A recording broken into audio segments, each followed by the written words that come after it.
And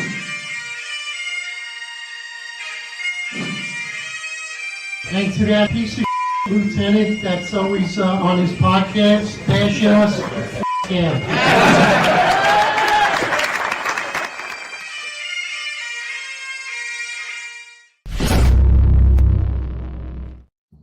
All right, a 10 hunt, everybody. Hey, good afternoon. How's everybody doing? How you doing, Rob? How was your week? Good, Ron. How about yourself? How was everything? Good? Not bad. A little hectic as usual, but not bad at all. A lot going on. Welcome everybody to the Executive Perspective on New York's finest retired unfiltered network. I'm Ron Leyson, along with my co-host Rob LuKach. And there's a lot going on in the news. A lot going on in the news lately. We had the mayor make a pretty significant announcement on an executive order on Monday. Rob, you want to give us your thoughts on that one?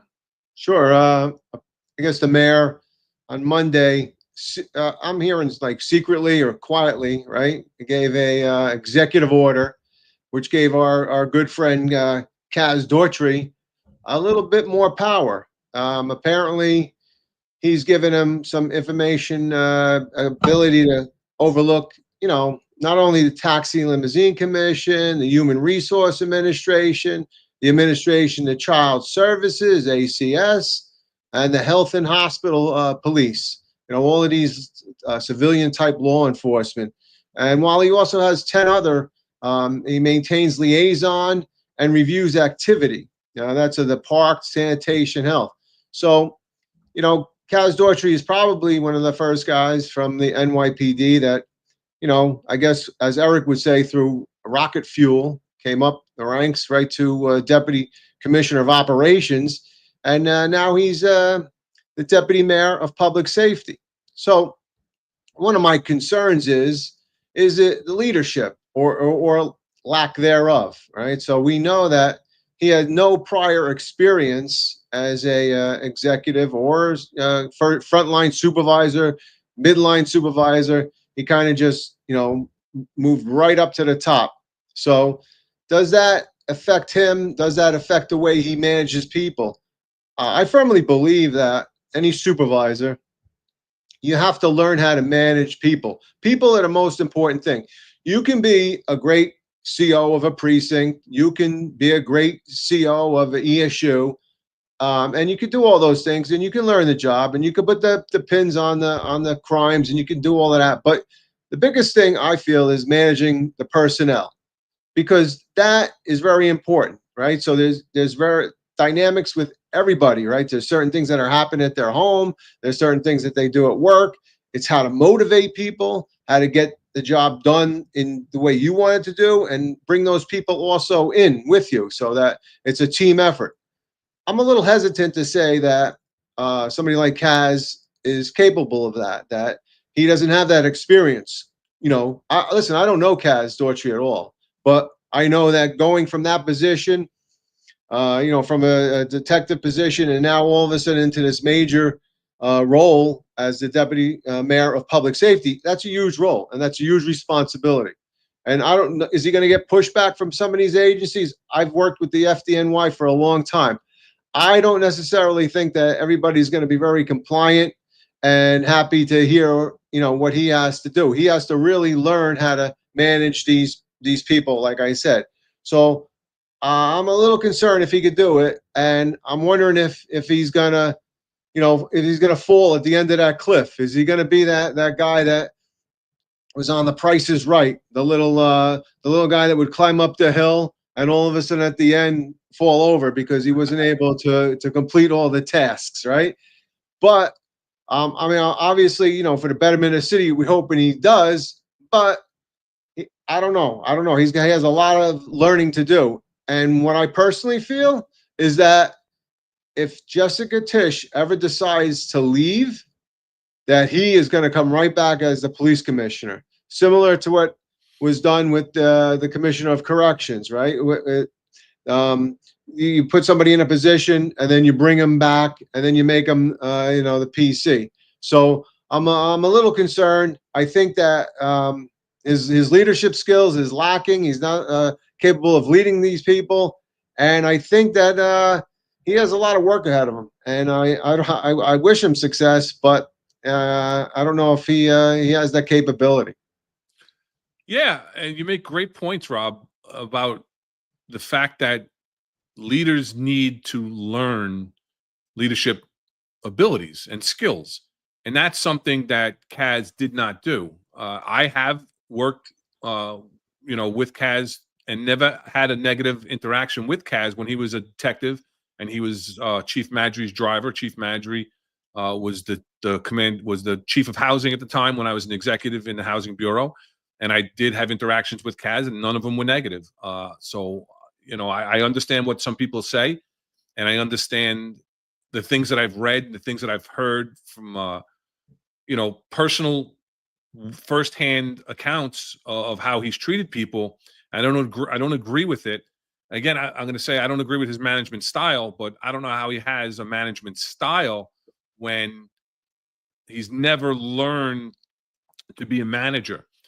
And now he's overseeing over 10 different agencies, and the reason for it that the mayor gives in his article is he wants continuity in the law enforcement aspect, which, again, is questionable because where did Kaz learn about leadership in law enforcement? He never went to any leadership training courses. Yeah. He drove a boss. He drove Jeff Madry as Jeff and worked along with him as he went through the ranks. And he saw how Chief Madry, eventually Chief Madry dealt with situations. But that's not the same as dealing with those situations firsthand. That's not the same as having that authority and being able to make those informed decisions. And so it's a difficult thing to grasp that he's been elevated so quickly, and from, detective to deputy, assistant commissioner to deputy commissioner, and now he's a deputy mayor for public safety. And yeah, I don't think that any of us were surprised on that last move once Chauncey Parker left. Chauncey Parker did have executive experience in the NYPD. He was an assistant commissioner, I believe, or a deputy commissioner in the NYPD prior to, and had leadership training and was in a civilian position, but oversaw large divisions. So for him to go is one question, not having the police background, because you're talking about public safety. Because listen, let's be honest, it's not on the list of the agencies, but and we all know that he's got a heavy hand in the NYPD as well. And I agree. If Tish were to leave today, I do believe that the mayor would put him in as the police commissioner, and because he's got that much trust, that much confidence, that much love, I'll say, for Kaz. And he said it on his podcast with Corey Pegues, how he loves him, and he akined him to, other great leaders that, were in the NYPD. So giving him this additional responsibility, we'll see. Yeah. See, I think that as a supervisor, as a sergeant, lieutenant, I made mistakes. Even all the way I own my mistakes, which that's what you should always do. But I've made mistakes. I think where his position as a deputy mayor of public safety, if he makes a mistake, that's huge. That's a huge mistake. You don't want to do that, right? That's not a place where you could be making minimal mistakes, like as a sergeant or a lieutenant, right? You make those little mistakes and you say, oh, next time I won't say that to the officer. I'll say this and that. Imagine making those mistakes as a deputy mayor, talking to the chief of the fire department, John Esposito, a guy with tenure, huge amount of tenure and experience, and he's going to make a mistake, I agree. And Reed's making a comment, some executive bosses got promoted too quickly and never stayed in a rank to learn. Once you get into the executive level ranks, and we're going to do a podcast on this, at another time with the transition to the executive level. Once you're at the executive level, at least you have risen through the ranks. You've learned. You've made those mistakes, as Rob said, at the sergeant level. You learn from, everybody makes mistakes. As long as you learn from those mistakes and you move on, you don't keep repeating those mistakes, then, making mistakes is part of the learning process. And you learn as you move up. As a sergeant, you're in charge of a squad, then you become a lieutenant, you're in charge of a platoon, you're a captain, you're in charge of, a command or a unit or whatever the case may be. And then when you move up into an executive ranks, things change. So shout out to I Play Video Games also, $1.99. Thank you for Diet Coke. What are our thoughts on the MTA PD? Maybe we'll get into that a little bit later. We got a lot to go over today, but thank you for that $1.99. So that's how I feel about it. It's troublesome that these appointments continue to be made through obvious nepotism and aren't merit based, and that's just, you can't say, listen, no matter how much of a nice guy he is, and I'm not going to say anything negative. I can't say with any honesty that it was merit based, that he's earned the position of deputy mayor. Where's his resume?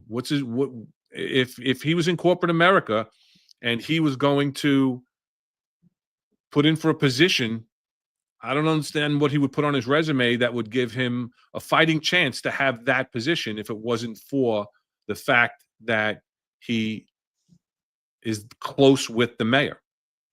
That's what he would put, though. He would put very close with Mayor Adams and used to be very close with Jeff Madry. That's his resume right there. Yeah. No, I agree. And, leadership is important. And I think that there's a lot to be said. And we see that there's so many changes, right? We see that there's, changes in the leadership, the executive leadership, whether it's through this federal investigation and we're losing commissioners, we're losing chiefs of department through the overtime scandal that we'll get into in a little bit. We haven't had the continuity in supervision in quite some time. And, there's I've said it in the past, and then this week, former chief of department Kenny Corey, he put out an op-ed in the Daily News on just that, on the need for stable police leadership, and there's a lot to say in it, and I'll get into a little bit of it, and about what he says. He says, imagine a Fortune 500 company where a new CEO takes over and immediately replaces everyone in C-suite, along with the staff that supported them. And that team then abandons successful products or eliminates popular services. Now imagine that process repeats itself every 3 years or so. That company probably would not survive for very long. But that's exactly what's happening in police agencies across the country. In the past 3 years, most of the nation's 70 largest police agencies are under new leadership. In fact, only 12 of them have the same chief executive that they did 4 years ago. And he goes on to say, each of those leaders typically replace the senior staff as they seek to assemble their own teams. The result inside the organization is chaos and uncertainty as those changes get made and solidified. Innovative stops, promising initiatives are abandoned as the chief implements their own ideas and strategies. Right here in New York, policing initiatives that were launched with great fanfare and that have had achieved success are quickly shelved when a new management team takes over. Remember in 2006, the launch of the neighborhood policing in the NYPD? All but abandoned today. What is the impact? Police agencies don't improve and grow as they should. Studies have shown that the single most important element in determining success in changing an organization's culture is the interest, support, and even passion displayed by its leaders. That quality of leadership is strongly linked to the level of employee engagement. And employee engagement is a critical factor in achieving any kind of change, something the American public has demanded from police departments over the last 4 years. Is it a coincidence that recruitment and retention of police officers has also decreased substantially in the same time period? Stable leaders can foster a positive culture that people want to belong to. No one wants to work for an organization that is in constant state of uncertainty. Leadership matters, especially in policing. Programs like the University of Chicago's Policing Leadership Academy develops leaders and introduces them to strategies to implement organizational change and use data to inform decision-making, but none of this matters if their home department's in crisis, right? Ultimately, what the people in the organization learn from this frequent turnover is they don't have to change, because as soon as the chief does, so will the priorities.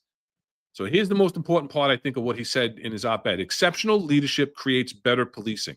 Stable leadership will ensure it lasts. In order to make police departments more efficient and more fair, we have to ensure that they have time to implement these changes, because it takes time to change any large organization.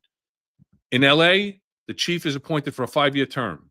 So while the NYPD is on its 4th commissioner in the last 3 years, the NYPD has had 4 chiefs in 23 years.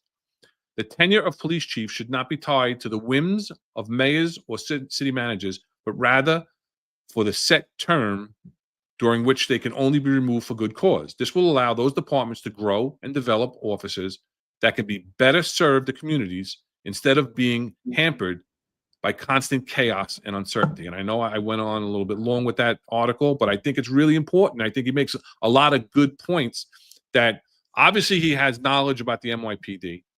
Obviously, the NYPD is in chaos, not only just from the overtime, but just from the uncertainty. And I think that the lack of continuity of leadership is huge. I know Kenny Corey. I had did a little school with him in college. He's one of the smartest guys I ever met. He really knows what he's doing. And then when he rose through the ranks, and rightfully so, and he brings a lot of good points. If you don't get buy-in from your people, and I think we've spoken about this, but even with the quotas and stuff, right? If you don't get buy-in, and the officers don't understand why they're doing something, they're going to revert back to the way it was.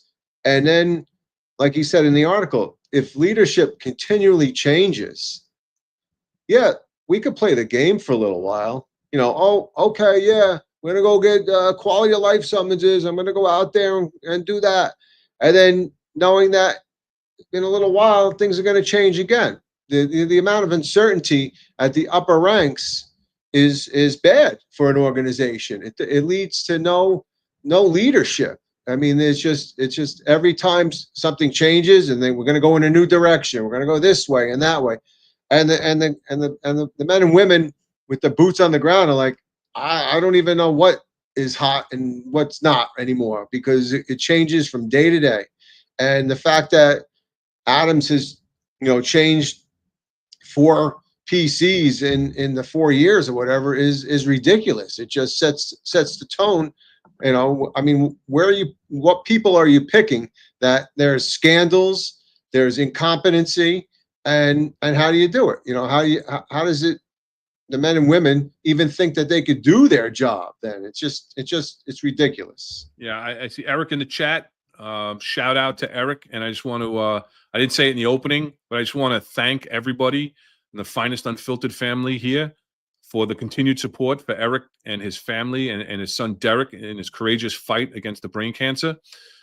We're going to give you the links at the end of the show, but I want to thank everybody for their continued financial support to help out Eric and Derek so that they could have him in a stable place for his hospice care, and for the thoughts and prayers that continue to keep Eric and the family going. So thank you. And Eric says thank you very much also in the chat to everybody.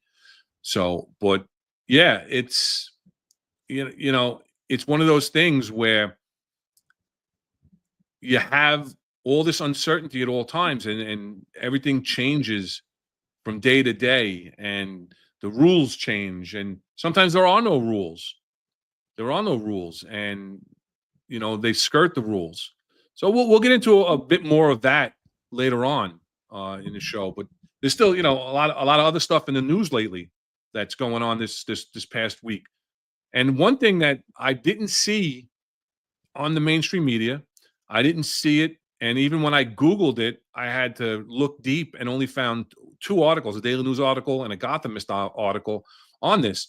But the video came out. John McCary reposted it, I should say. I don't want to say posted it, but reposted it after it was put out there. And it's a video of an escaped prisoner in the 4A precinct, where the officers, two young officers. Let's take a look at this video. That's the prisoner right there, jumping out the side of the van. Gets up, handcuffed, Puts his shoe on. yeah, fixing his shoe. Now let me take off running. Where are the police? Where'd they go? Tom Anthony, tuck and roll, baby. That's what he did. He's like Maddox from the old movies. Yeah, he got out and supposedly not hurt, and then we're still waiting. And that video is not frozen, people. That is live time. Too bad we didn't have audio inside the van. You'd hear, "Oh shit!" Yeah. Well, I don't even know if if they had their body-worn cameras on like they were supposed to have while they're transporting. Here they come. Here they come. It's a minute later, which is forever. So let's talk about this a little bit. What are your initial views on this one? Well, I tell you, I really had to watch it a few times because at first I thought they hit the guy. I thought the guy was in the middle of the street and they ran him over and just kept going. And then lo and behold, you look and you're like, wow, he's handcuffed.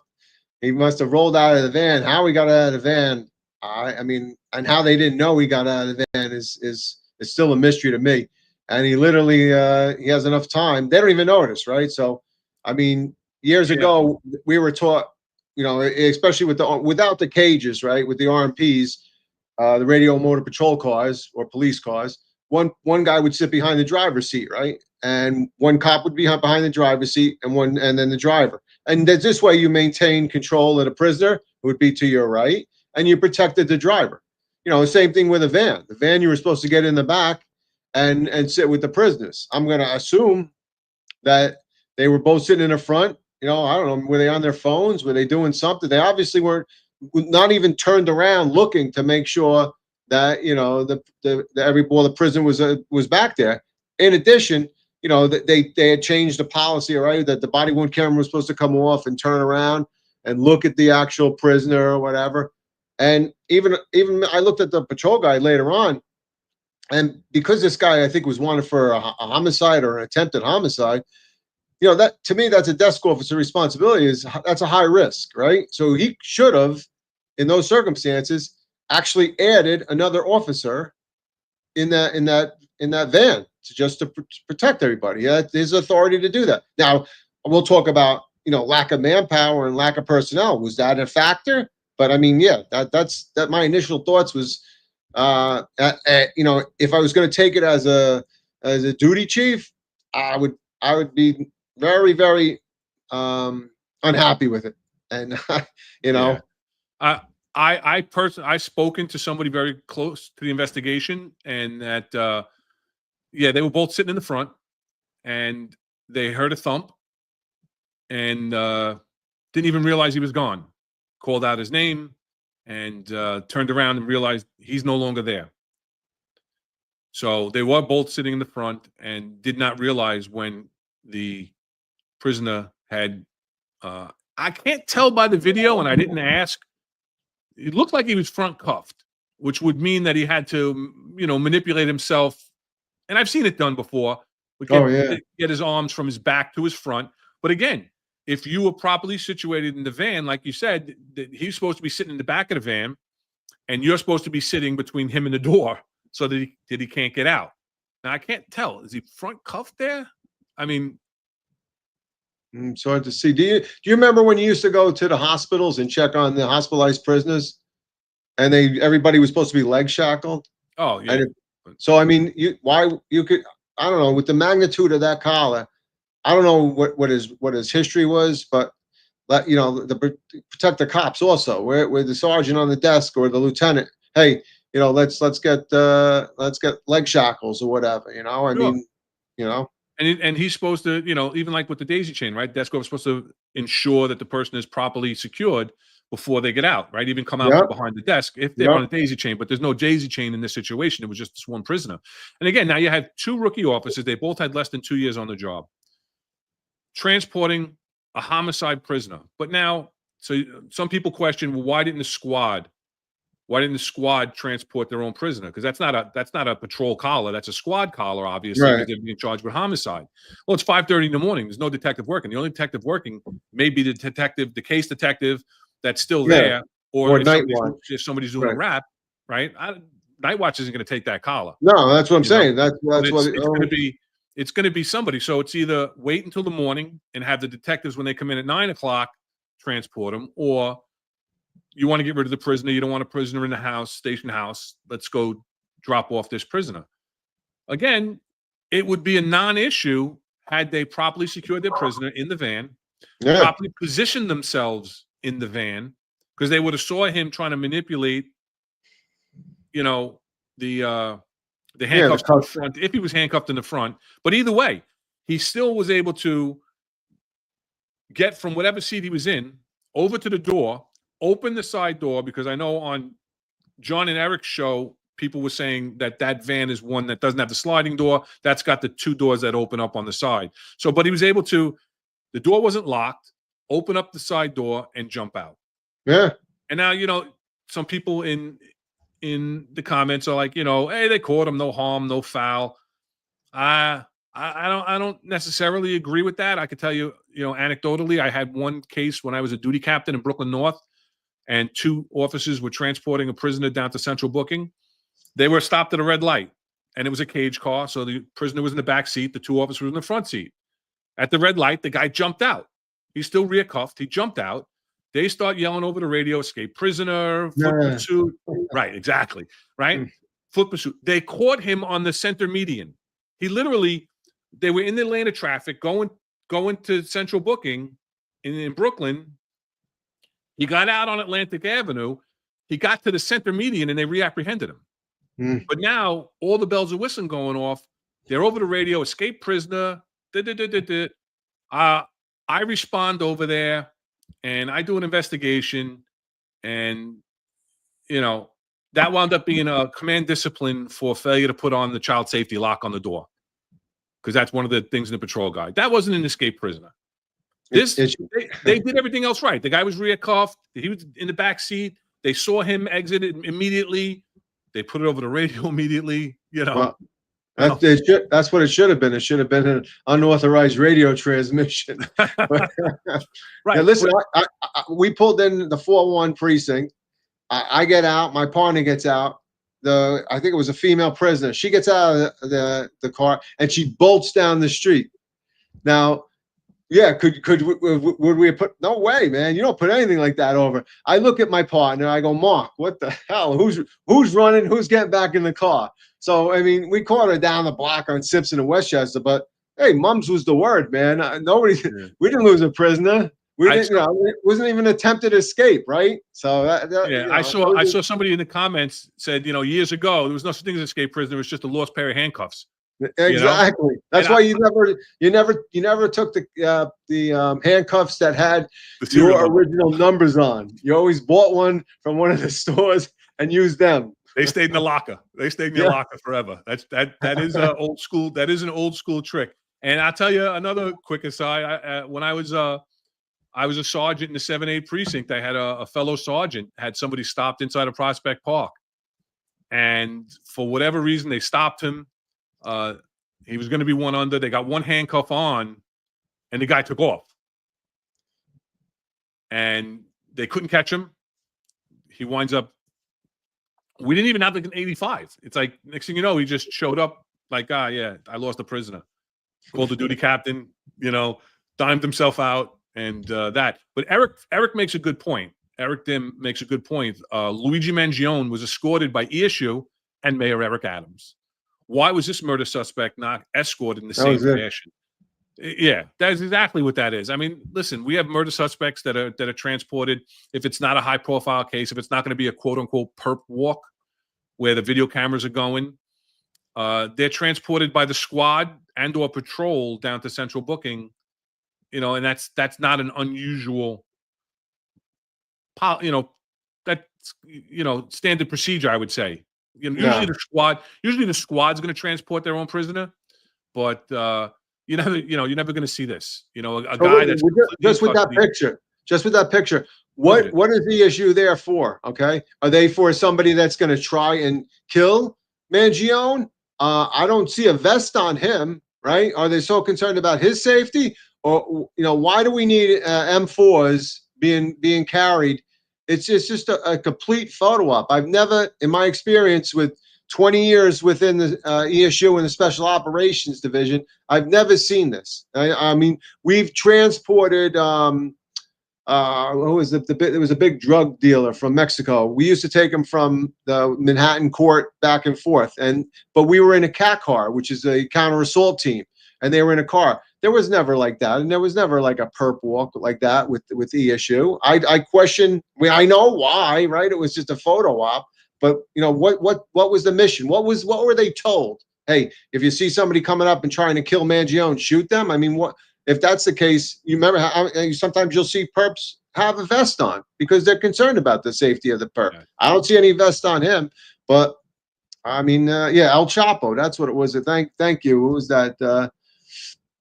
Sleepy Joe. That was it. Exactly. El Chapo. They used to transport El Chapo. They would shut down the Brooklyn Bridge and everything else. Right. But ESU, that's it. They were there as a counter assault team. They would follow the motorcade to drop them off and maybe deploy outside. It was never to walk them in like that. So I mean, it's crazy, Yeah, but he's a legitimate high profile prisoner, and like you said, you see this, that they flew him in the helicopter instead of just driving. Back in the day, you fly 2 detectives down. Or actually, to Pennsylvania, they would have drove 2 detectives down to pick him up. But yeah, Jack, if we could put the picture up of the heliport again, or when they brought him in, I think I see Patrick Donahue standing. Is that Patrick Donahue standing behind the mayor? I'm not sure. Is that you, Pat? But yeah, so it's it's a lesson that they're going to learn the hard way, because they're going to be, they're going to learn the hard way. They're going to and it's going to be a big hit. And listen, to be honest with you, deservedly so. I'm very pro cop. I'm not a big disciplinarian, but this was a big mistake and a tactical error. They were so not aware of their surroundings that they didn't know that he opened the door and jumped out. They heard a thud and didn't even know what it was. No. So your situational awareness is that bad. Thank God there wasn't a weapon. He didn't have a weapon, because I don't know how great the search was if they were that, lackadaisical with the transport, that, if he got the cuffs around the front, he could have, instead of jumping out the side door, he could have reached around the front and got his cuffs around one of those rookie cops' throat and killed him, and killed him, crushed his larynx and killed him. So thank God we didn't have a tragedy. It's going to be a hard lesson learned.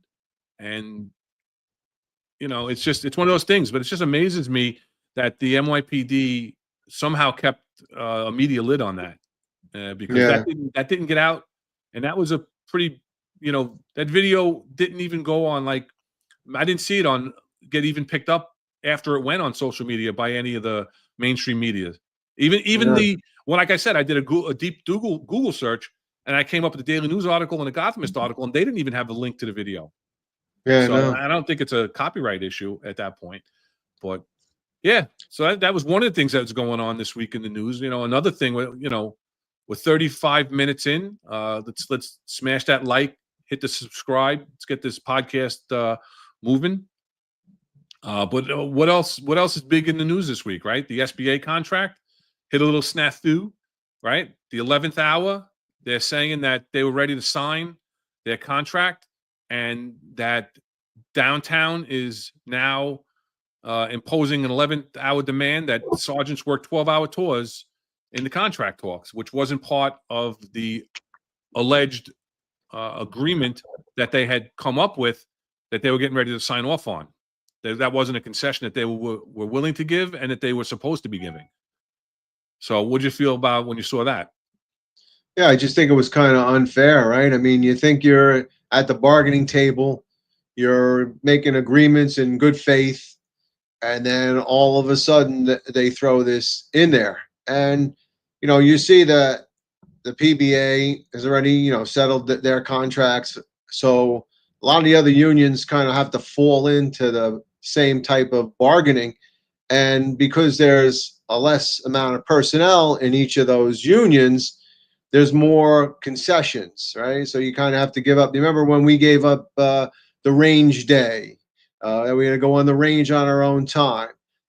Then even with when we authorized overtime, we had to do, I think it was 90 hours, or we were eligible to cash in 30, right? You literally lost 60 hours. So you make all these concessions so that, you try to make the membership similar to the whatever percentage that the cops got, right? So, but all of a sudden they throw this 12-hour tour into the sergeants. And I just think, first of all, that contract should have been settled a while ago, especially since, the disparity between the pay and some of the, new sergeants not making whereas I think it's the older sergeants weren't making as much as the newer sergeants, and they were making the same as the cop. It was all convoluted. So yeah, I just think that it's not the right thing to do, especially if you have an agreement on the table. I mean, like you said earlier, I think some of the precincts have pilot programs where cops doing 12 hours. So does that marry up to that? I don't know.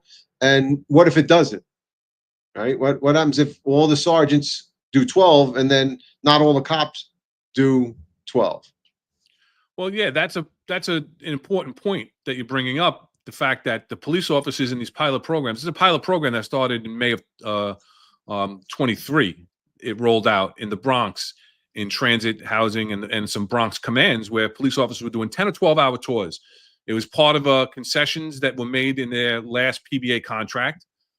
And they're still to this day doing 12-hour tours. Now, it's a pilot program.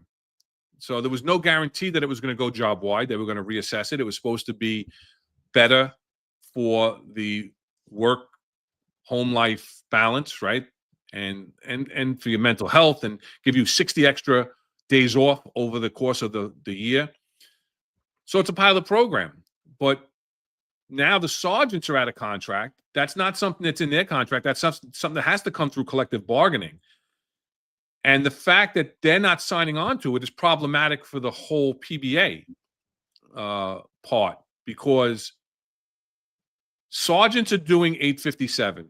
Patrol sergeants, they do 8 hours and 57-minute tours. If cops are doing 12-hour tours, there's no ownership. It's not like it was when we were sergeants, and where it is throughout the rest of the city, where you have a sergeant and however many cops are in their squad because of the manpower. I mean, it used to be 10 or 12 in some squads. Now I'm sure they're lucky if they have 4 or 5 in their squads due to the manpower restraints. But some of these cops are doing 10 hours, some of these cops are doing 12-hour tours, and the sergeants aren't lined up with them, and the tours aren't lined up with them. So there's no ownership of the cops. You don't have a squad sergeant that's working the same days off, because if they're working 12-hour tours, right, they're working 3 on, 3 off, right? If they're working 10-hour tours, they're working 4 on, 2 off. Now, the sergeants are still working 5 on, 2 off, 5 on, 3 off if they're on patrol. So they're not working 5 days a week with their cops. They're not working the same hours. There's no ownership. So again, now you have different bosses supervising these cops. They don't all know them the same. They don't all have the same direction. They don't all have the same goals. They don't have everything, It's No, it's it's, crazy. And the fact that to me is a huge issue. It's a huge issue. And from what I heard and what I've been hearing is that they cops are not happy with it. The cops are not liking the 12-hour tours, and there's other reasons for that. And we'll get into that in a little bit, but the fact that they just don't have, again, just like we talked about with the upper executives, continuity of leadership. And John's making a comment here, 12-hour tours work in departments or units that cannot or do not mandate overtime. And, before we transition into that, what else, you're thinking about with the sergeant's contract and the 12-hour tours with them? I think it's unfair. First of all, it's unfair to the sergeant, and it's definitely unfair to the cops. Let's think about evaluations. How do you effectively evaluate your cop if you're going to leave, and or that you're going to start looking in the other platoon, right? Now you cover another platoon. That sergeant that covers that platoon, he's not even in, right? So now you're overlapping, and then what's the accountability? I mean, are you concerned about the cops that somebody else's squad? I mean, it just if it doesn't marry up together, if you don't have the cops doing the 12-hour tours and the sergeant doing the 12-hour tours, it just doesn't marry up.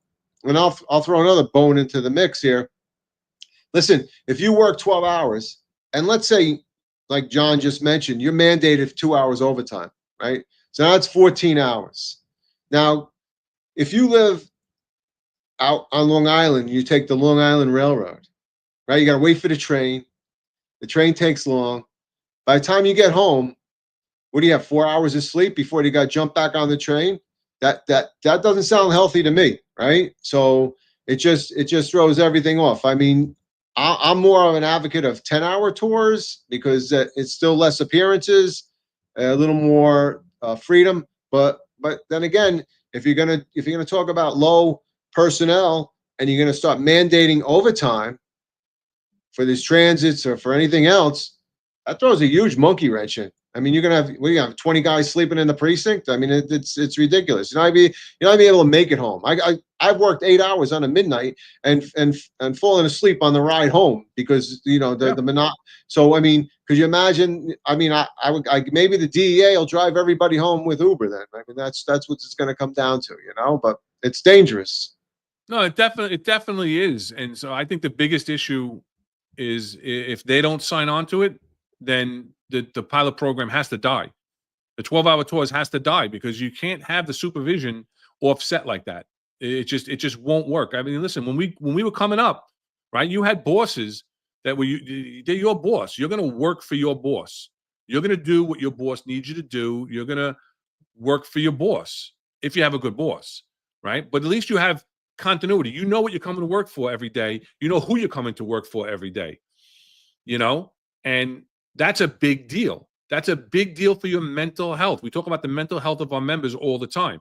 Having uncertainty coming to work every day in a job that is just uncertainty from the second you walk out the door on patrol. You never know what you're going to turn the corner into, what you're going to respond to in a radio run. You never know what's happening from minute to minute as a police officer, and that wreaks havoc on your body. Now, add to that, you don't even know who you're going to come in and work for today because you don't know which sergeant's working, which lieutenant's working. Well, you do know the lieutenants because there's a lieutenant on the, working from 3 to 11, and 11 to 7, and 7 to 3. So wherever your tour falls in between, you're going to kind of know who the lieutenant is, but you don't know what sergeants are working because there's no continuity. You don't know who the sergeant is, and I think that's a big problem. And that brings us into hold on. Who's signing my 28 to take a leave of absence, right? Who's taking my day off? Am I going to the sergeant that I normally have my platoon or the other guy? Who's signing my overtime? Who becomes right? There's a big responsibility with overtime. We'll talk about overtime later, right? But think about what happens up in Madry's office, right? Who's signing Ebbs's overtime? So now who's going to sign my overtime? How do you know who's verifying it? Does that guy care? I think, and I love what Reed just said there. When it came to the 80s, right? The old timers looked like hell, and they did. and from the 9 squad chart. And I did work the 9 squad chart, and that chart sucked. And I'll tell you what sucked about that chart the most. It was after you did a set of midnights, they had you doing days. Like, I mean, it was total lunacy. Like, you would do days right after that. You literally up all night. You get a 2-day swing, and then you're back. And then finally they went to steady tours. But yeah, the 9 squad chart. Explain, Rob. Just explain real quick. Just explain the 9 squad chart to those who aren't NYPD, or even if they are NYPD, may have never even heard of the 9 squad chart. The 9 squad chart was all different squads. They did have a steady midnight platoon, but most of it was the 9 squad chart. So she would either work with 1 or 2 squads on a rotation, and you would usually do a set of days, 2 sets of 4 to 12s, a midnight, and then another set of days. So you would constantly rotate instead of the steady chart now, where you have steady days, steady 4 to 12, steady midnights, and you would constantly rotate in that chart. And it definitely took a toll on people's health. It wasn't an easy chart to do. So, yeah, but it's not, and again, and they did away with that for steady platoons, again, for the mental health and for the overall health, not just mental health, the overall health of the members. And that's a big deal. And when we talk about overtime, and we talk about that the NYPD is in chaos because of the overtime, because the overtime, as we see, every topic that we talk about, we can somehow weave overtime into it, and there's a lot of comments in the chat today, and we appreciate everybody for being there. I'm gonna talk about a different Patrick Donahue comment. He's real active today, and we appreciate you, Patrick, for being here and following and being a supporter. But when he talks about the volume of jobs and lack of downtime on patrol, with the NYPD make the 12-hour tours unsustainable. The mental and physical grind of the tours will have long-term detrimental effects.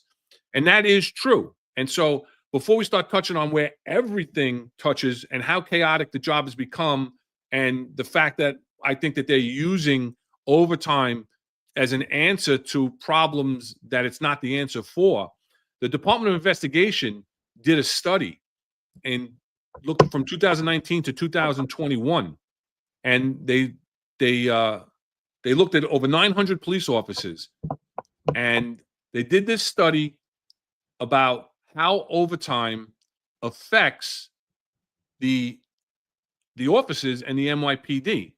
And there was a lot of negative aspects that came out of it and recommendations. So let's take a look. A new report from the city's Department of Investigation found that NYPD overtime increases the risk of officers being involved in dangerous situations. CBS 2's Tim McNicholas spoke with the DOI about their findings.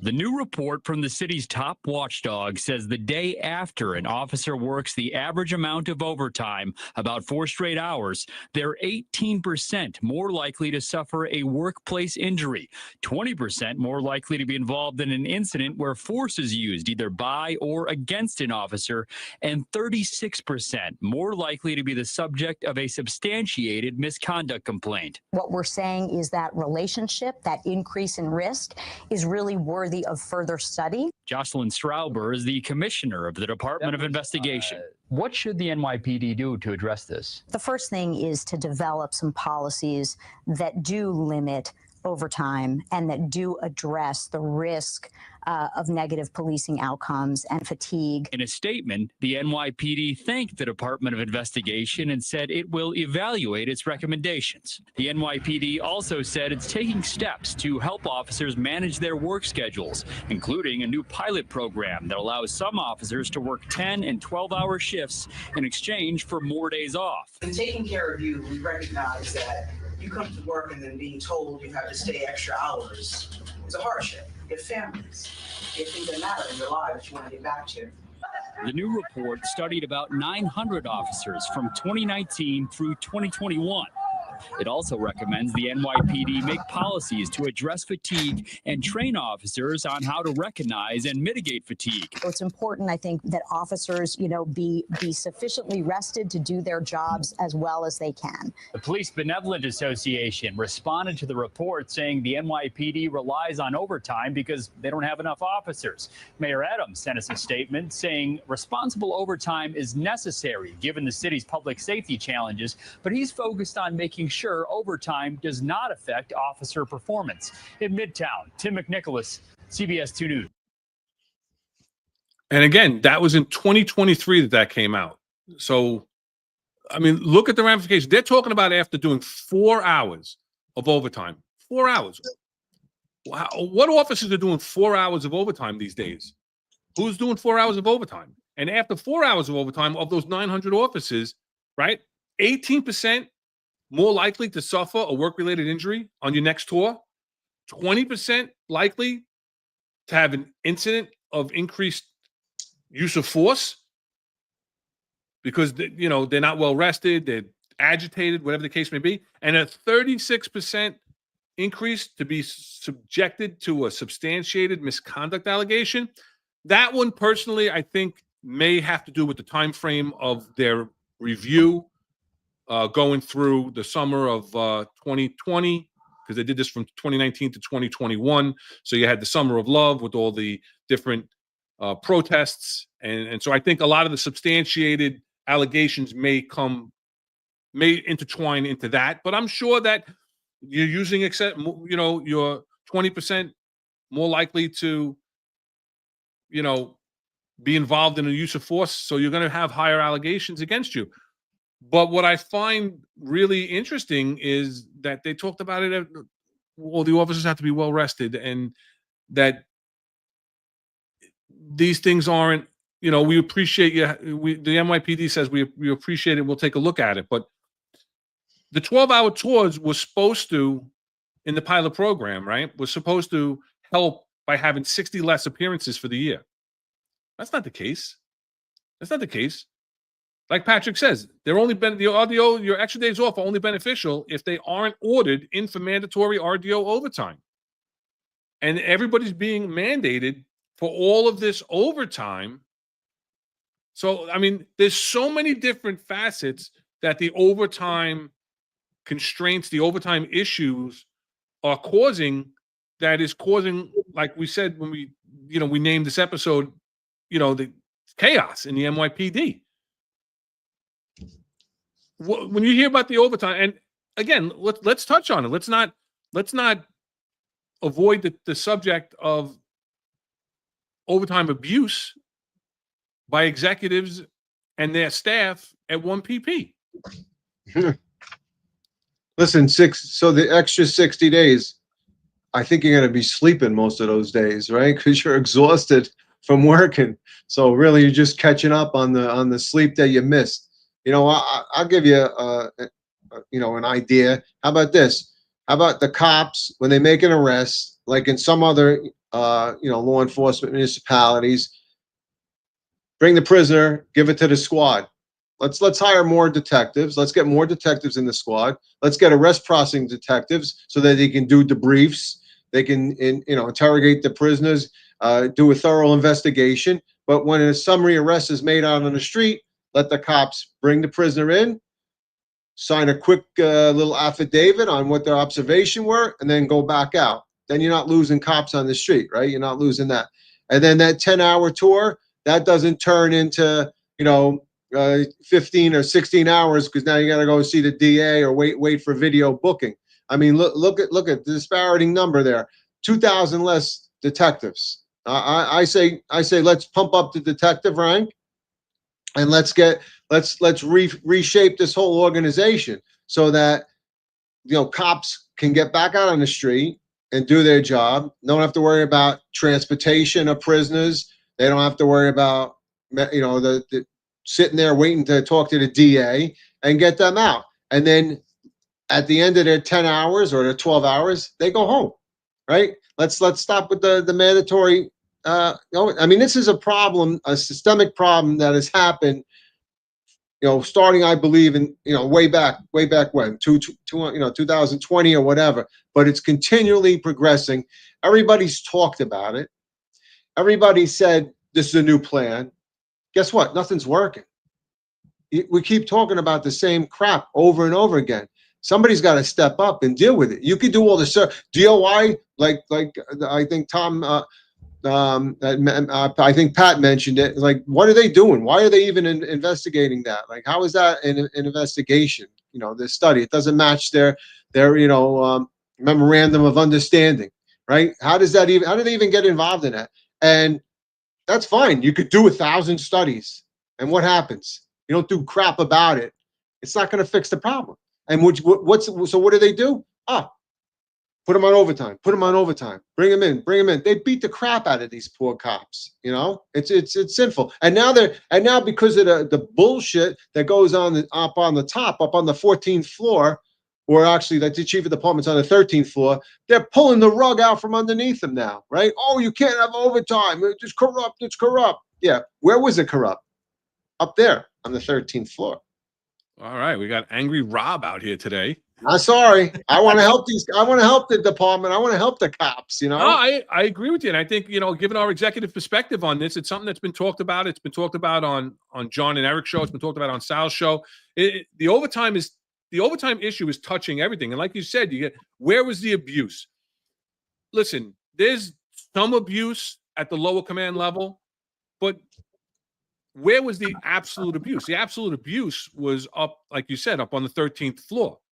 And inside of both the chief of department and the chief of patrol, who's now the chief of department, inside their office, you had the most egregious abuses where hundreds and hundreds of hours, thousands of hours of overtime were given, where they were making over $100,000 in overtime, more than doubling some of them more than doubling their salary in overtime. And like you said, then you had the knee-jerk reaction. We're going to pull the rug out of the overtime where it's actually needed, programmatic overtime where it's actually needed in the streets to address the crime is where it's going to be affected. So you have the abuse isn't being addressed properly, and the response to that abuse makes no sense. We're going to shut down overtime. Okay, so now what are you doing? When you're shutting down overtime, more people are going to leave. Like we talk about it where, overtime is always cyclical. It's always they're going to pull it, they're going to stop it, it's going to start again. Mm-hmm. The warm weather's coming. Overtime is coming back. Even though they're limiting overtime now. But it got so bad with the overtime and the forced overtime on the officers that it was unsustainable. It was unsustainable for officers where they had no home life balance, like you said. They have no home. There's people that are leaving. They're leaving. It's the same. Like Terry, I think is it Murrain? I think he's mentioned, like, where is the first steps oversight, right?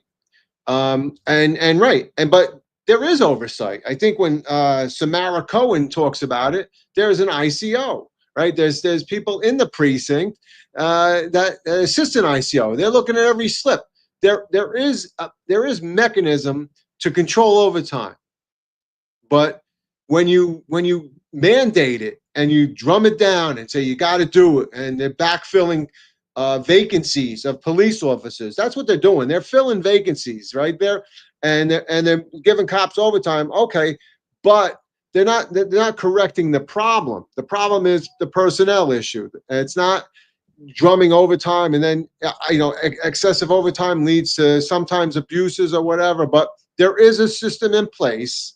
And it's worked. When you were the CEO of your precincts, when I was the XO of ESU, I watched my overtime. I knew I had my ICO worked. We all worked together. We watch it. There's definitely mechanisms. And now all of a sudden, Tish is coming up with this whole another mechanism of new type of monitoring and everything else. It's convoluted.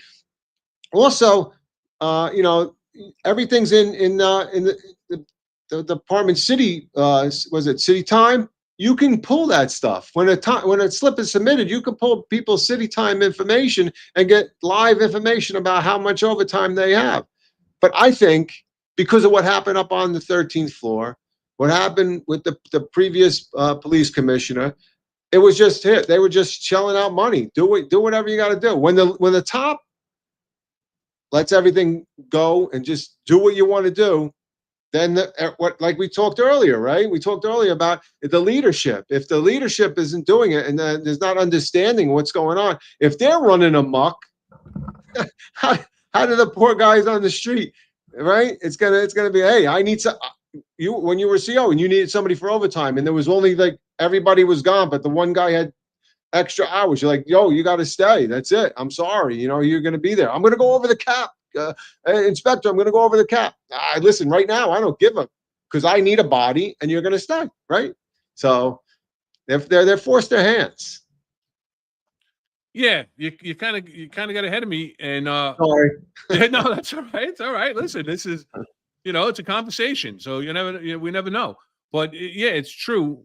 So yeah, Commissioner Tisch did say that she was going to implement these new changes, and they were making big changes to curtail excessive overtime. Right. And so let's see what she has to say with this. PD is making major changes after department overtime reached its highest yearly total ever. Now, these funds are under increased scrutiny as an ex-chief is investigated for allegedly trading sex for overtime. Investigative reporter Tim McNicholas shows us how the new police commissioner is responding. The NYPD spent nearly $1.1 billion on overtime in the 2024 fiscal year. That's according to new data obtained by CBS News New York, which shows the department spent $141 million more than 2023.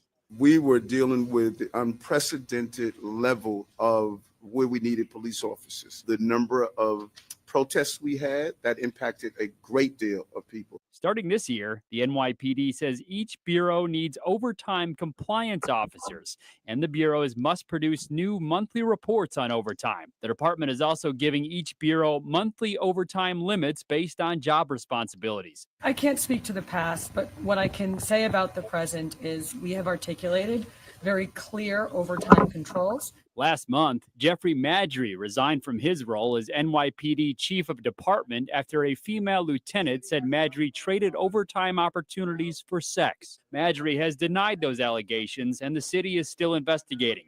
Retired Assistant Commissioner Kevin O'Connor says overtime reforms are needed. I mean, it's mind-boggling. I've never seen anything like it. There's checks and balances to prevent this. It just seems like a free-for-all. The NYPD says the changes won't have a negative impact on public safety. And with subway crime such a top concern right now, the department says any overtime reductions in transit will be offset by regular shift deployment. So there you have it. She's coming up with these great new plans to curtail overtime. Right? To talk about the abuses that were going on. And what do they talk about when they're talking about the abuses? They're talking about Jeffrey Madry and the scandal. He stepped down on this under the sex, for cash scandal, right? And that the answer is that they're going to have someone to look over the overtime. There's a novel idea. There's a novel idea. Let me call them the Integrity Control Officer. The bureaus are going to have somebody that's going to be in charge of overseeing the overtime. Let me think. Let me call that the executive officer of a bureau, like Rob LuKach. And then at the borough level, we'll have somebody that's going to oversee it also. Let's call them the executive officer of administration. And then they're going to work with the administrator, who's an inspector at the borough, who's going to oversee the overtime. This is a great idea. Let's do that. And let's give them a monthly budget. Let's give them a monthly budget and tell them how much they're allowed to spend. I've never seen a budget. I've never been given a budget when I was the borough commander and told how much each PSA was allowed to spend in overtime. That's a novel idea. There's nothing new. Once again, nothing new with anything that she is saying with these policies. These policies have been in place. They're not being enforced. Does this sound familiar to anybody that's watched the executive perspective in the past? Rob, does this sound familiar to you at all? Hey, I just hope they don't change the patrol guy and take out ICO and then put in compliance officer, because that's all it is, right? I mean, and then variance reports, right? We had variance reports every 2 weeks. You saw what your budget was for arrests, investigative, and operational. So wait, that's what they just said, right? A variance report. Give you a budget. Oh, damn. Oh, all right. And people don't realize, too, when you get the budget, you know it from your experience over at ESU as the executive officer, one of your duties was to oversee the use of overtime and to ensure that you were in compliance and try to stay as close to in budget as possible and write what you just called a variance report, a monthly report that she wants done. Interesting. We used to call it a variance report. You're right. And we used to have to say, if we spent X amount of dollars and we were only given Y amount of dollars, we had to tell you why we spent more and why this officer went over. But people don't realize, I don't know that if they know, it's not an hourly budget. You're going to get X amount of hours. You're going to get X amount of dollars. So when you get this overtime budget, unfortunately, poor managers who kind of know how to manipulate the system a little bit abuse the rookies even more because they know they can get more hours out of them.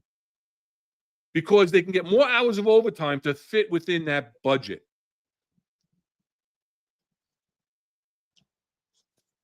They rolling out this plan like it's something new. It's like, oh, let's put this beautiful new team to go out after quality of life issues. Let's call them the Q teams. Yeah.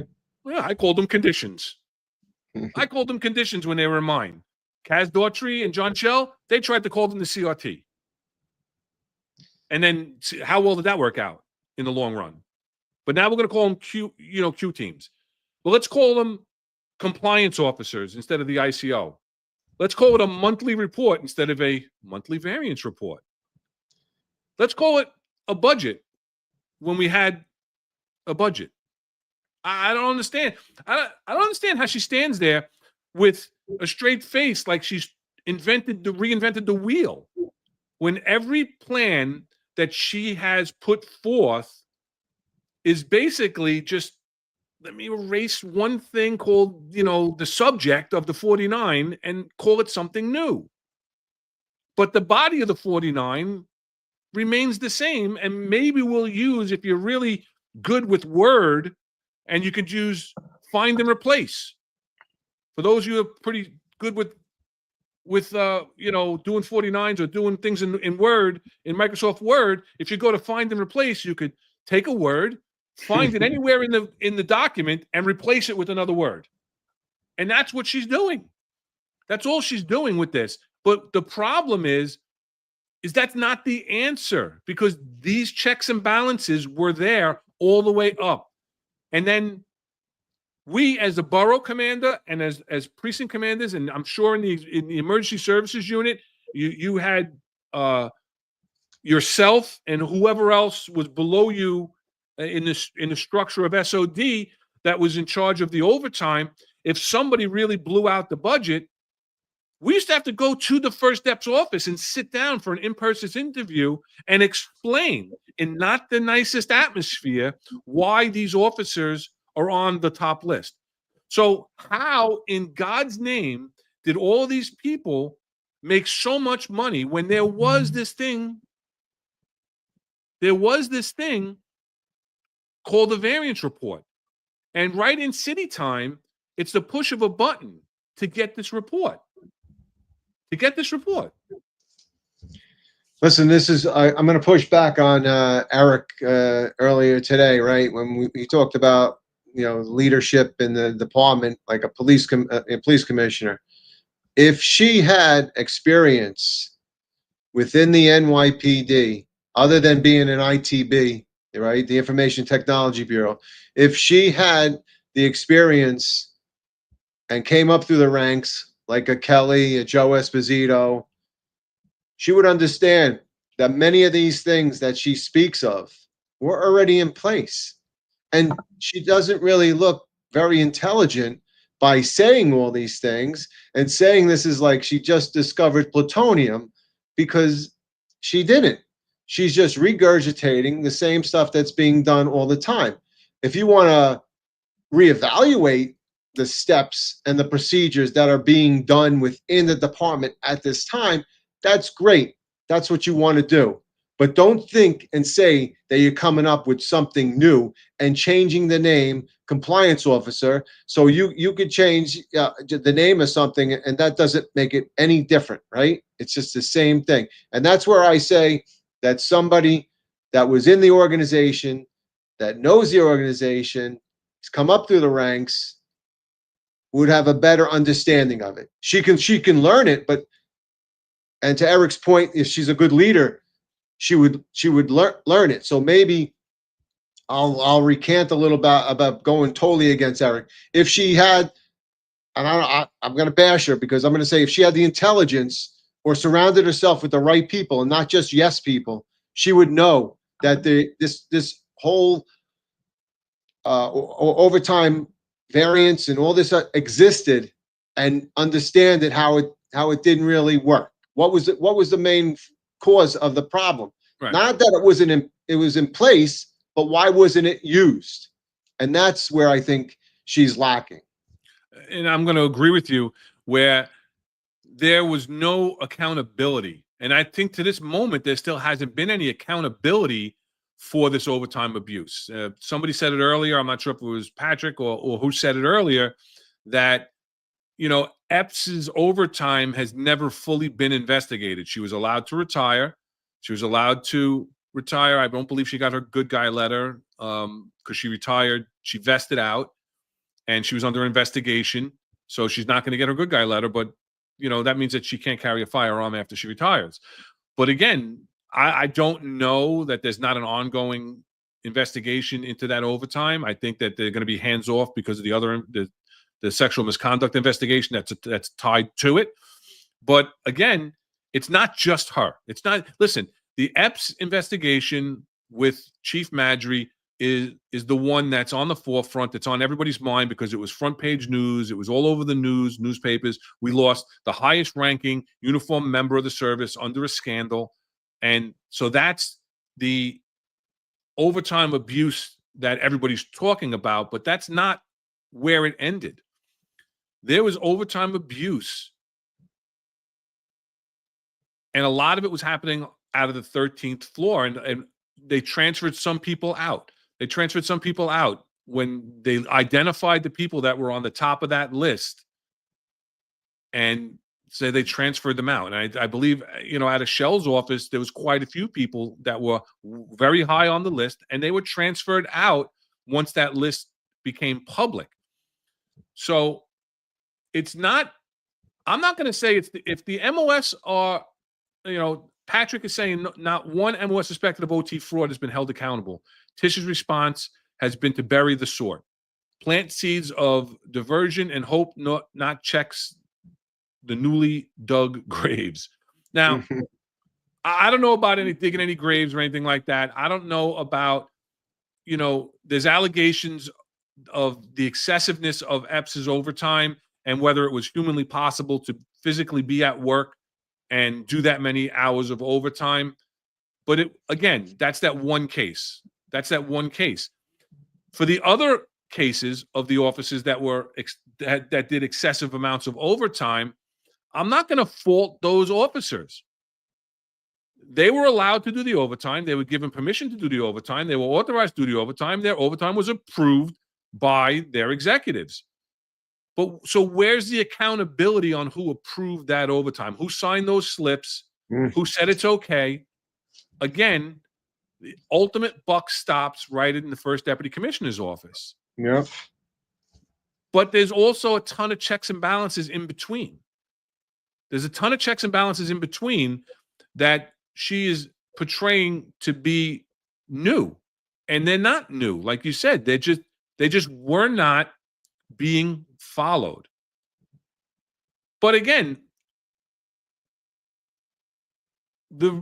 that's just a part of the chaos, right? That's a part of the chaos.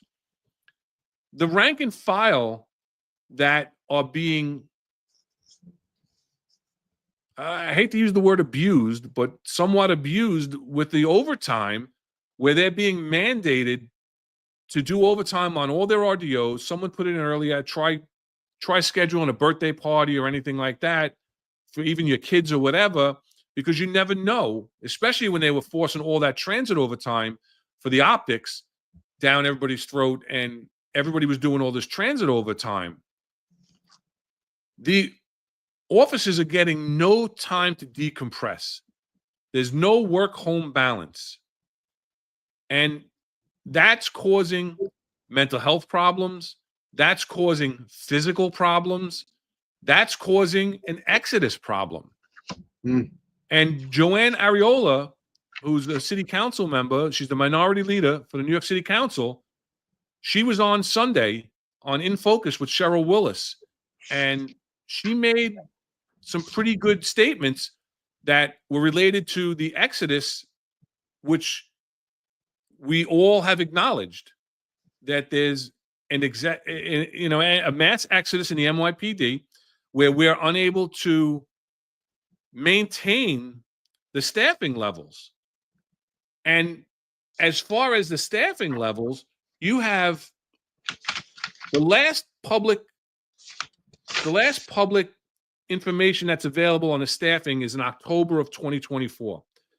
And in October of 2024, you have 44% of the job, 44% of the job with 4 years or less.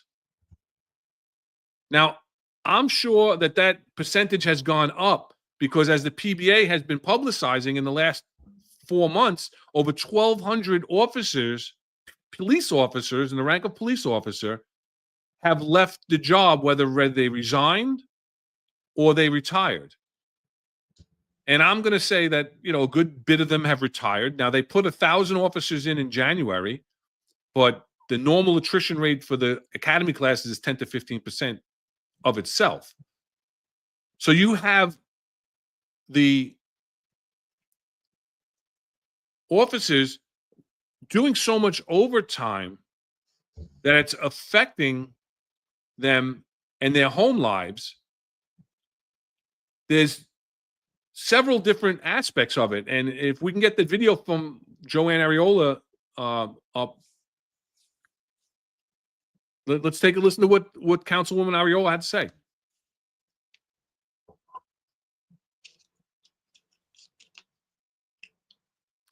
Volume's not on.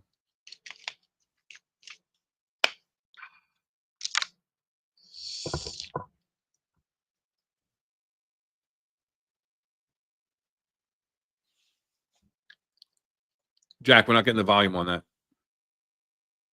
Sorry about that. We'll try and get that back up for you. But basically, Councilwoman Ariola was talking about the reason for the mass exodus, and a lot of it had to do with forced overtime. That the officers are just burned out due to overtime is the quote that she talks about.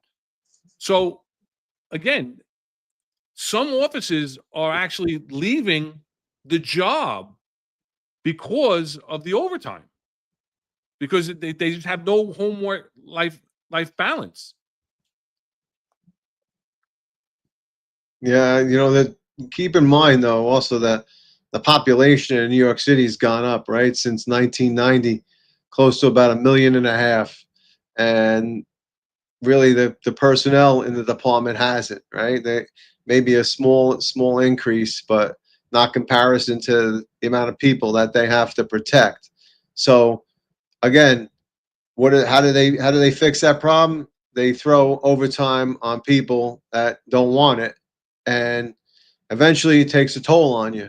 You know, whether like you said, it could be home life. You're not there, something happens, right? Or the commute. There's more appealing jobs out there in other law enforcement where you're not drummed down like that all the time, and that leads to a mass exodus. You can't sustain that. And again, I'll say that they're not looking to fix that problem. They're looking to put a band-aid on a gaping, gashing, blood leaking wound, and it's not going to work. And until they get to the core and the root of the problem, it's going to be continual, and they're going to continue to burden the officers. And now it looks like they're going to continue to burden the sergeants with the 12-hour. You're telling me that they're not going to make, if they're making cops do overtime, they have to have supervision. So now they're going to make the sergeants stay past the 12 hours. So it just has a cascading effect. It's just going to keep, it's going to keep morale down. It's going to keep hurting police officers, and God forbid, somebody on their way home, gets injured or hurt. I mean, there's blood on their hands at this point. Yeah, no, absolutely. And, EMJE says, guys are leaving due to the way that bosses and civilians treat them, not just overtime. Yeah, there's many reasons why. And Joanne Ariola brought up a few of those reasons. We can try it again. I got many. Let's talk about the mass exodus in the NYPD, because this is something that it was part of your hearing as well. What did you learn about that hearing? There is a mass exodus from the NYPD because they do not feel appreciated in the job that they're doing. And they're not making enough money. Well, they're making money because of overtime, right, but they're burned out. Yeah. We don't have enough people applying for the class. Where we would get 37,000 applicants, we're getting 3,500 applicants to become police officers. Why would you become a police officer when you no longer have qualified immunity? So that if anything took place, now you are personally liable. You could lose your home, you lose your pension, lose your freedom. Why would you become a police officer? That, coupled with the change in the criminal justice laws, the bail reform, the raising the age, it all is part and parcel of them not being able to do their job. So if they arrest someone and spend hours and hours and hours to process that paperwork so that they could go before a judge, and the judge just lets them out, they're actually just coming back out. And we have a lot of recidivism. So they're, and in the streets, they're being demoralized, they're being beaten, they're being shot at, they're being stabbed. I mean, it's a crisis. I think, like, if Michael Gillespie, right, he says police also get zero respect from the public, the prospect of being personally sued, and unequivocally, absolutely, we're just touching on the overtime chaos, which is causing a huge problem. But Mike, absolutely, this is not the only factor that hurts these poor police officers out on the street today. There's a multitude of factors that leave for people that want to leave, that want to retire early, want to vest out, want to go to another job, or even for the people that don't even want to take the job right now, right? So we're just touching on that one little tidbit of one of the few reasons, and I feel, and I'm sure Ron, you feel the same, a controllable reason that they can fix this, and it will help level the officers out a little bit. Shout out to Arbad. Thoughts on the use of encryption in radio communications? My opinion have changed with retirement and ongoing corruption in the NYC and NYPD. It's great for critical jobs, but not for dispatch and routine comms. Yeah, thanks, Arbad. I appreciate it, and I think that that's your second comment and your second contribution to the Diet Coke Fund this evening. Whoa. Iced tea, baby. Iced tea for Rob, and iced tea for Rob. He also says, I just want to. Okay, no, I just want to give him the second shout out. Thank you for exposure for the Dim family. Your cogent executive insight is appreciated. Sadly, I believe the damage done to law enforcement and public safety under Adams will take decades to remedy, if ever. And I agree with that. I agree that we have a long way, and that was also part of the earlier op-ed from Chief Corey, how it takes a long time to get policies and procedures policies in place in order to get an agency going in the right direction. And we need to get back on a corrected course. Captain and Coke says, I remember after 9/11, a couple of our guys had car accidents coming into work because they were exhausted from all the overtime. Absolutely. We were doing 12 to 16-hour days. We had no days off after 9/11. We were all exhausted. And we were the only ones on the road for a while. Everything was down. And so, yeah, there were some guys. When I was the commanding officer of Housing Borough Bronx, Queens, we had a tragedy in PSA 8. A police officer named Brian Kessler was tragically died in a car accident. He fell asleep behind the wheel after doing overtime for 1 PP security, which I never understood why they always detailed so many people in for 1 PP security. And it was an overtime detail. Some of it was overtime, some of it was a tour change. It was strange hours. It wasn't a regular tour, and Brian was on his way home and crashed head on into a Parks Department vehicle, fell asleep, crashed head on, and wound up dying. So we want to remember Brian in that. But it's just another example of when you're handling all this overtime and you're doing all this overtime, that there are ramifications, and there was I think, Rob, you found an article, right, from the National Crime Justice Association, talked about, how many officers are quitting the job. It gives an example.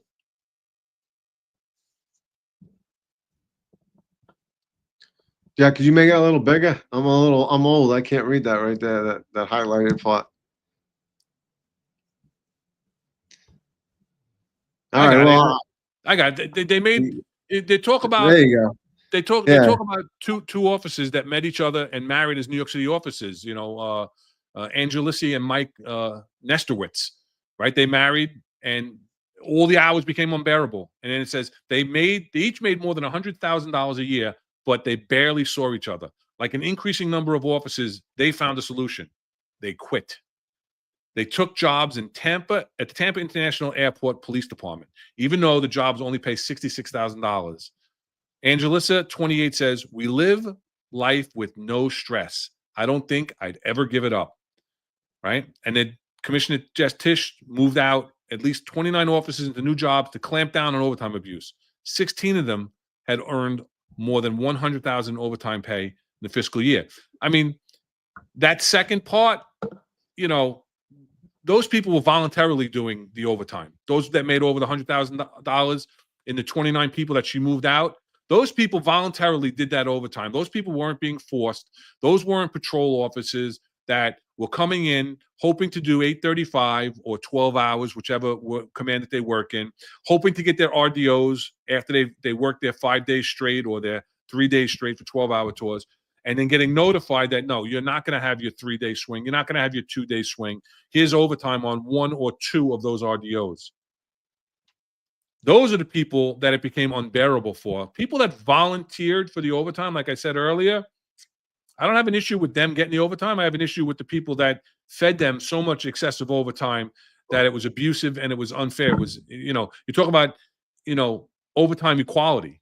That's not overtime equality when you're feeding somebody that much overtime. So, you have to take these things into consideration. When you're force feeding these people, and again, it's all cyclical, right? So the other side of it, you have the people that are leaving the job because it's so unbearable because they have no home life balance, no work life balance, rather, and they just can't take it. So they're like, I'm not doing the job anymore. I'm going to go work for another agency that treats me better, that I can have a regular schedule. I can work out my life. I can work out my family life. Then you have the other side of it. You have the people that, I don't want to say took advantage, but were financially rewarded for doing this excessive amount of overtime that was forced or offered out that they could volunteer for. And now the overtime is taken away due to abuses in 1PP. Overtime is taken away from them. So they decide, you know what? I'm eligible for retirement. I'm going to retire, because if I can't maintain this level of overtime, it's going to affect my lifetime numbers in my pension. And I don't think a lot of people leave just for those numbers. Some absolutely do. So we're losing the talent, we're losing the knowledge, we're losing the experience, and being replaced with that 44+% of people with 4 years or less on this job. If you could fill the spots, if you could even fill the spots. You have 1,200 and change people that left in the last 4 months. You put a class of 1,000 in the academy in January. First of all, that class is not getting on the streets until the July 4th weekend. And their first detail is going to be the fireworks. Then they're going to get out into the commands and they're going to do their FTU. So you talk about attrition, you talk about replacing these officers with a new class of 1,000 that's not going to graduate as 1,000. It's going to graduate as, 800 and change. And then it's going to even diminish more once they get out in the field. That's just the way it is with every class. So you're shoveling shit against the tide is what you're doing. And it's not sustainable. And it's just going to cause more and more chaos in the job. Just want to shout out to Patrick Donahue. He was given some hydration drinks and healthy snacks for the MOS working the forced overtime. Definitely, they need it, right? For sure. And then also a shout out to Arbad. I think he's still. I just want to answer his question. Originally was about the encrypted radios. I personally believe the encrypted radios were a good thing for ESU and even warrants and those things. So people really didn't know they were coming, and then they went totally encrypted. I'm not so sure that totally encrypted is the right thing. I don't know. There are points where you should have the capability of maybe going to a regular channel and then an encrypted radio. That's what ESU is. ESU used to even have a tactical channel, encrypted tactical, because we found that the fire department used to listen to our tactical channel, that they know if there was a pin job or something else in the area. So, but shout out to you two guys. Thank you. Appreciate your support. And yeah, as far as the overtime, I think that it's just another nail in the coffin, right? When is the NYPD going to have its funeral? Because we should just put it to rest and bring in a new set of life, breathe new life into them, and start over again, because it's just they're not doing the right thing. They're beating up on the poor cops. Every which way, whether it's being beat up from Albany, whether it's beat up from the city council, eliminate the gang database, eliminate this, eliminate everything. We're coming to a big turning point where it's going to be very, very bad. Thank you, Eric. I get the spot on. I think we're coming to a very, very critical point in the city, and there is a mayoral election coming up, right? So let's hope that the people. I mean, I think it's time now where they start seeing that maybe when Rudy Giuliani was needed to come in, right? To come in to clean up the city. It was out of control. The cops weren't allowed to police. I think it's time to turn the table and say, hey, we're at that critical position, and we need to really make sure that we watch what we have coming in, right? You can't have an Andrew Cuomo who in my opinion, killed people during COVID, putting elderly people and forcing them go back to their homes. It was ridiculous, and all the other Democratic choices. I think it's coming to a point where we need a change in leadership at the mayor's office, and I think that in itself, can bring a new police commissioner, or even if Jessica stays, that there's some sort of the understanding for her that this is the direction we want to go into, and it's not the same thing over and over again. It's got to be new. It's got to be a new structure, because all we're doing, we're just talking about the same problems that existed previous years, and nothing has changed. The problem just keeps getting. It's like a rotating problem. It's like, oh, this problem here, but let's change it. And then there's a problem here. And then eventually that problem comes back. And now it's back to overtime, back to this, back to the laws. And I just think that something has to be done. Something has to be done. And I think it takes political influence. And it takes the people of the city of New York to want the change. And that's how I think, once they do that, then we'll see a healthier police officer and a healthier department. And again, that's going to take time. Even if we got a Republican mayor in, or somebody more conservative in as the mayor, and they put people in place, like we talk about so often, is that it takes time. It's not, and again, it took us years and years and years to get the city to where it was and get the department to where it was. And we didn't always do it right. We made mistakes as we went along, but we were able to get it done. And like you said, it got to a point where the city was at such a low point that they wanted Rudy Giuliani in there, right? The champion, the crime fighter, the one that went against the mob, the U.S. attorney that went against the mob and won. And so they put him in, right? But the same thing happened in this nation, right? Where people just got sick and tired of the Democrats, that Trump won with a landslide. He won in every swing state because people got tired and couldn't continue with the illogical path that the country was going on. Again, are we at that point in New York? I don't know. Who's a viable Republican candidate right now. Well, right? Yeah, that is a problem, right? That's a problem, is that the Republicans need to put someone forth and get a viable candidate up there. There are a few people that are out there. I don't know if the right person is up for the challenge right now. The politics is so much. I mean, listen, I'll give a shout out to John and Eric on this morning's show. I think everybody should go back and watch the taped episode if you didn't see it. They had Frank Morano on this morning. He's a Republican running for New York City Council in a special election out on Staten Island in the South Shore District. So I think you should just go back and take a look. I thought it was a very informative interview.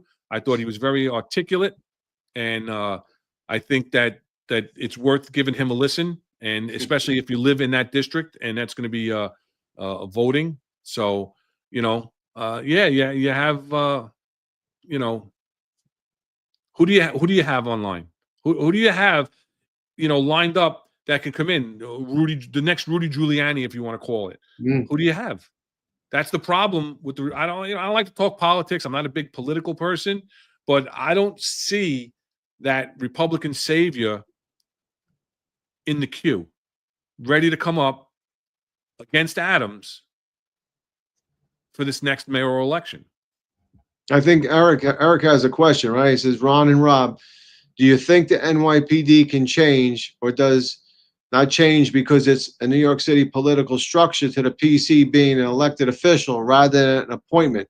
And I'll tell you that there are advantages to an appointment by the people to put in their own police commissioner, right? Or sheriff, as most of the towns in Florida do. They'll elect their own sheriff. And some of those sheriffs are, Sheriff Judd and a few of those others are strong as anything. You don't want to commit a crime in any of those municipalities. So the only thing is the people of New York, would they in fact put a good police commissioner in there. And the problem with that is, does that then stagnate that position also? Because if you put somebody in that's not good, the mayor can't get rid of them. I mean, there's things that have to go around. So I mean, it has its advantages and it also has its disadvantage. I personally don't think it'll work for New York City. I think what you need a mayor that is crime reduced driven, safety driven, and is gonna, in other words, he's gonna make the city safe. He's gonna make the city. I believe that was Eric Adams' platform. Well, but he fooled a lot of us. He fooled a lot of us. Right. This is what I wasn't fooled. I wasn't fooled. No, I knew. We knew him as a cop. If anybody asked you and said when he was running, oh yeah, he was a captain of police. Really? That's what he was? No, he got promoted to that, but I would never call him a captain. He was, so yeah. But they didn't ask the right people. So the city has to understand and has to be directed and make sure that they pick the right person, not based on what his previous position were or that. You have to really believe the roots of that person. Right, and I have to make mention to this. I got a spot on from Eric. Did you too? I got a spot on from Eric. But listen, I cannot in any way, shape, or form advocate for the political appointment. Well, it's a political appointment, but for a like an election for a police commissioner, because look at the elected officials that we have in this city. Look at the city council. Look at the city council and what the city council is doing for public safety and law enforcement. They are anti-law enforcement. They are anti-public safety. Every measure that they're putting in is pro-criminal. They're not. They claim they're for law and order when it's their personal safety, but every policy that they're putting in is working against public safety and making it harder for the police to do their job. Could you imagine if the city is electing these people into the city council and they're electing this, listen, overwhelmingly, Eric Adams won the election. And look, his whole administration has been wrought with scandal. And every deputy mayor, assistant, commissioners are all resigning under investigation. And the only reason that he's not there is now because the Trump administration, for some reason, I don't know, I don't get it, is holding off on his prosecution. But so these are the people I don't feel. Yeah, there you go. Erase the data, the gang database. That's what the gang database has zero net effect on anyone in the gang database. No public can see it. No other entity, other city agency can see it. If somebody goes for a job interview, they'll never know about it. If somebody applies, nobody's going to know that you were in the gang database. So there's no net negative effect on anyone in the gang database. It actually helps to protect. And it was talked about today, again, I believe, on Eric and John's show in the beginning before Frank came on. There's no net negative. It actually helps. It helps us to deploy and keep people that are in the gang database safe by deploying our resources against their adversaries that probably committed the crimes against someone in their gang. But this is something that is taking up the majority of the time in the city council. And then you want either the city council the city council wants the ability to, that's one of the things that they want, right? The city council wants to have the ability to select the police commissioner, not the mayor. And you have, these are the people that you want to elect a police commissioner? I don't think so. I think that comes part and parcel with the mayor. And you have to, in order for the police department to change, my answer to Eric is, in order for the police department to change, you have to have autonomy once again. The police commissioner needs to run the police department. I don't agree with everything under Commissioner Ray Kelly, but Commissioner Ray Kelly ran the police department. He was there for many years. Some say too long, but you know what? He ran the police department. It was a professionally run police department. You knew he was the boss. He was the voice of the police department. You didn't have all this nonsense and free reign to do as you please because you have a connection to the mayor who is actually running the police department now through his 4th police commissioner. Yeah, but that's because he never became a police commissioner. I think Logistics Finance is, Chief, correct me my memory, but wasn't Eric Adams a lieutenant for years? And Giuliani appointed him to captain for one day so he could retire on the captain pension. I'm not familiar with that. I don't know if you were on. I thought he was a captain for. I know he was big with the different. No, he was a captain for longer than that because when he was a captain, he got charges and specifications for basically stepping over the line on things he was talking about. Wait, Hassan Mo is saying, Chief, can I get overtime driving you? I'm asking for just 150 hour a month, you know? So yeah, he can, Hassan, you could definitely do 150, but 30's cash and the rest of it's in time. All right. So you're on, brother. That's it. Yeah, no, I mean, it's craziness. I just think that it would be a hard thing to do if the police commissioner was voted on. And what happens if somebody's really bad and they just keep bringing them on and on and on, and because the city council or because the people want them there, you know? So, I mean, it's now see Eric's saying no cash, right? So there it is. I threw it out, Eric. I had to do it. LuKach equals no cash. I'm sorry, Hassan. Maybe I can give you maybe 40. I'll go up to 40, but that's it. Yeah. So, Bones 1999 in time only. That's it. The whole time. Listen, before I left the job, time and money counted the same. It used to be where time didn't count. You could do as much time as you wanted and put time on the books. Then all of a sudden, time and money counted, and it went by the top 400 list changed from the actual monetary value to the number of hours that were done. Yeah. So you can't even do the 150 hours, Mo. You can't even do it anymore. It's.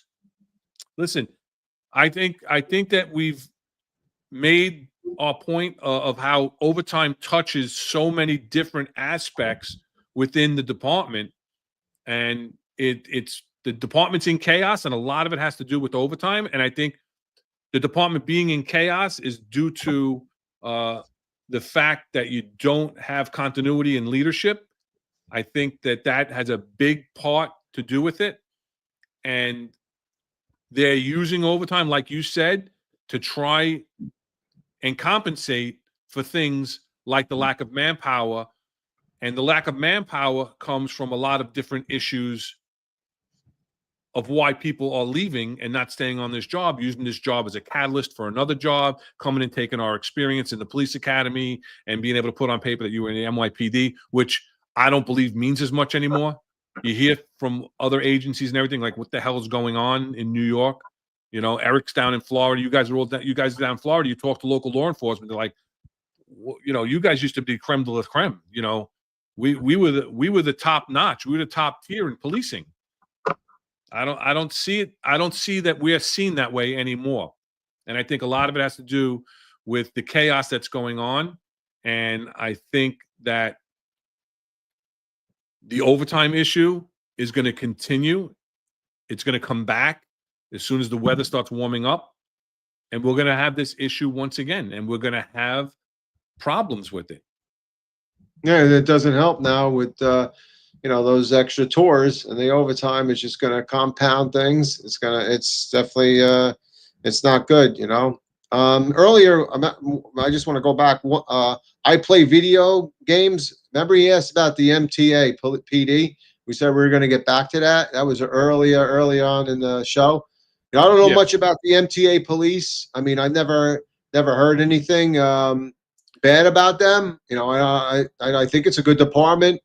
I think isn't Chief who was Kemper? it? Kemper went over there, right? So I mean, Chief- he's a good guy. I know it was somebody from OMAP that actually went over there also. I mean, I think it's a good department. I've never heard anything bad about it. So I just found out myself that you know, Chief Mike Kemper, he left. He was a chief of transit, and he left, and he's now like the head of security for the MTA, and he oversees the police department. I also know that Assistant Chief Judy Harrison, who recently retired from the NYPD, as well as Deputy Chief Keon Ramsey, who actually was one of my COs in PSA 8 when I was the borough commander. He rose to the rank of deputy chief, and he was in Patrol Borough Bronx. They both left the job, and now they're working over in the MTA police for Mike Kemper. Yeah. So they're taking some NYPD talent, and they're bringing them over there, and they're gonna go there and, you know, try and think outside the box on how they can be part of the solution to the transit issue and crime issue. So that's, you know, you never really see the MTA police anywhere. I used to see the cars around, but I've never really seen the MTA police officers other than on the Metro North, covering Right, Metro yeah. North. But other than that, so yeah, I think that we covered a lot today. We're an hour and 50 minutes in, so let's hit that like, hit that subscribe button. We appreciate all the support. We appreciate the comments. It was great interaction with our listeners today, and great comments. So we really appreciate that, and we appreciate the following and the support. And let's not forget that tomorrow at 12:05 p.m. you have the Sal Greco show, and on his show tomorrow, I have it here. I'm sorry, I wasn't ready to. He has a special guest, Joel Gilbert, who's authored 3 articles chronicling the New York State Attorney General Letitia James' alleged mortgage fraud. So he'll be on tomorrow. They'll be talking about the alleged possible criminal activities of the Attorney General. Sounds very familiar. Things that she's being alleged to have done is things that she seems to have gone after Trump with. And then on Friday, you have the Finest Unfiltered roundtable with John, Eric, Sal, and our friend and family member from the Finest Unfiltered, Marlon Bethel. They'll be doing the roundtable of a week in review. We also don't want to forget that we have the GoFundMe for Derek Dim, for Eric's son, that's still active, and it's, you know, been a phenomenal response. We really appreciate it. Eric really appreciates it. I talked about it earlier in the show. That GoFundMe is the only legitimate fundraiser that we want you to acknowledge or contribute to. If you can contribute, if you haven't contributed already, to contribute. Again, that's the GoFundMe. You can find it in our link or in the link in the Finest Unfiltered. You also have squad-life.com, where retired Detective Mike Smith came up with a shirt for Derek. There you go, Derek Strong, where you can go on to their website, squad-life.com. I find the easiest way to find that shirt, to navigate through and find that shirt, is just go into the search, the magnifying glass, and hit search, and then just type in the word Derek, D-E-R-E-K, and then the shirt will pop right up. And please, you know, the proceeds from that are going to go directly to Eric's family, and also to children's cancer research. So you have anything else, Rob, before we close this out completely? Yeah, I just want to thank, you know, everybody that's our friends and listeners. You know, I really appreciate the feedback, the interaction. I see some people are talking about maybe a couple ideas about the health insurance or lack thereof after you retire. I mean, maybe we could touch a little bit on that. That's not a bad topic. It definitely is not one of the best things. Shout out to Eric and you know, Derek. Thank you again for your continued support for Eric and his family. Thank you for you know, watching us. We appreciate you. We hope that we can help, give a little bit of our perspective. And we hope that you stay safe and be careful and take care of each other out there. Right, Amazing Ant. Let's give a shout out to Amazing Ant, one of our listeners. There's Marlon also. Thank you for watching. And Amazing Ant says, waiting for my Squad Life T-shirt too. I was mentioned this morning.